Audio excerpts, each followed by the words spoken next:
Bonjour à tous, j'espère que vous allez bien, Bezrat Hashem, que vous faites un bon jeûne. Tu dis Tevet, un bon jeûne, Bezrat Hashem. On va essayer de dire un petit mot, comme à notre habitude, sur la paracha Vaïgash que l'on a lu 24 heures à peine. Et bien sûr, le jeûne du Tevet, on fera un petit lien fait maison. Vous savez, on peut poser une question toute simple, toute évidente même. Comment ça se fait que Yosef, il a agi aussi sournoisement, comme ça, avec autant de méchanceté, on pourrait dire? À premier abord, avec la lecture simple du texte. Comment il fait toute une mise en scène. Il est comme Spielberg, là, il nous invente un scénario avec ses frères. Il ne peut pas directement se dévoiler à eux, je suis Yosef. Non, il se fait passer pour le roi d'Égypte, qui est un goy, et il prend... Et toi, je te prends dans le cachot, et aller me chercher Binyamin, et la coupe d'or, et lui, je vais le tuer.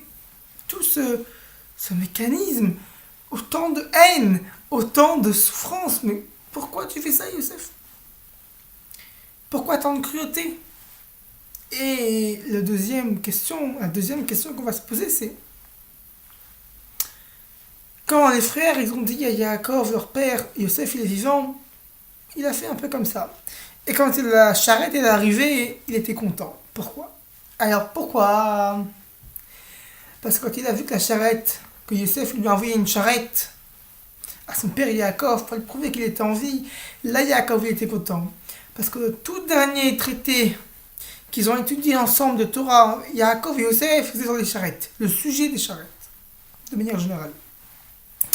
Avec ça, il a compris que son fils était dans le judaïsme, dans la Torah et les mitzvot. Et c'est comme ça qu'on comprend la première question. Yosef, c'est un tzaddik, c'est un tzaddik adore. C'est le chassid, c'est le tzaddik de la génération.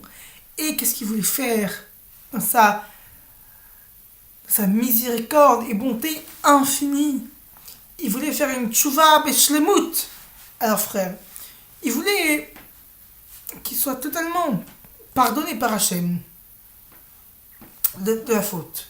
Et le Rambam nous dit, pour faire une tchouva, pour qu'elle soit acceptée et acceptable, il faut qu'on se retrouve dans les mêmes conditions, dans la même configuration, avec les mêmes envies et les mêmes forces que lorsqu'on a fait les fautes précédentes. Et quand on se retrouve, encore une fois, dans ce scénario, là on résiste. On dit non, là, arrête, c'est pas pour moi. Ça, c'est le Minyan. C'est que Yosef, il a voulu mettre ses frères dans la même configuration. Ils m'ont vendu, moi, Yosef. Je vais voir, je vais les tester avec Binyamin. Et je vais leur mettre dans la situation où moi, je devrais tuer Binyamin. Et ils vont devoir défendre Binyamin et le protéger. Comme ça, Yosef va dire à Kadosh Baruch Hu, regarde, ils ont voulu protéger Binyamin de la mort. Ça montre qu'ils ont fait tchouva quand ils voulaient, moi, me vendre pour la mort. Et ça, c'est à Sarah Betevet.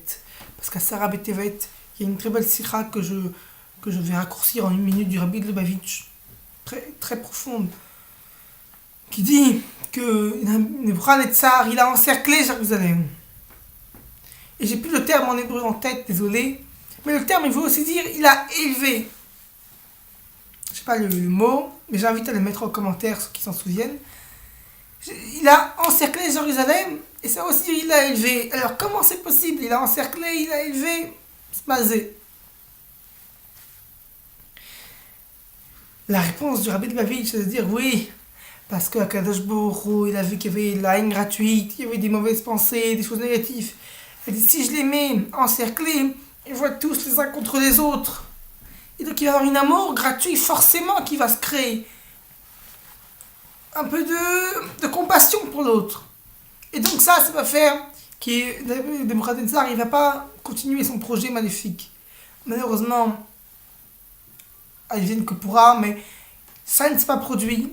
Et l'amour gratuit qui aurait dû jaillir n'est pas jailli.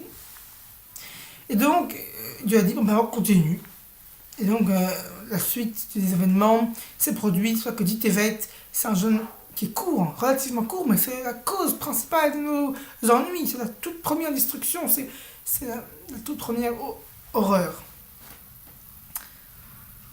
Mais le message qu'on retient de Yosef avec ses frères et de Nebuchadnezzar avec le Asara Tevet, c'est que Kol est Tova.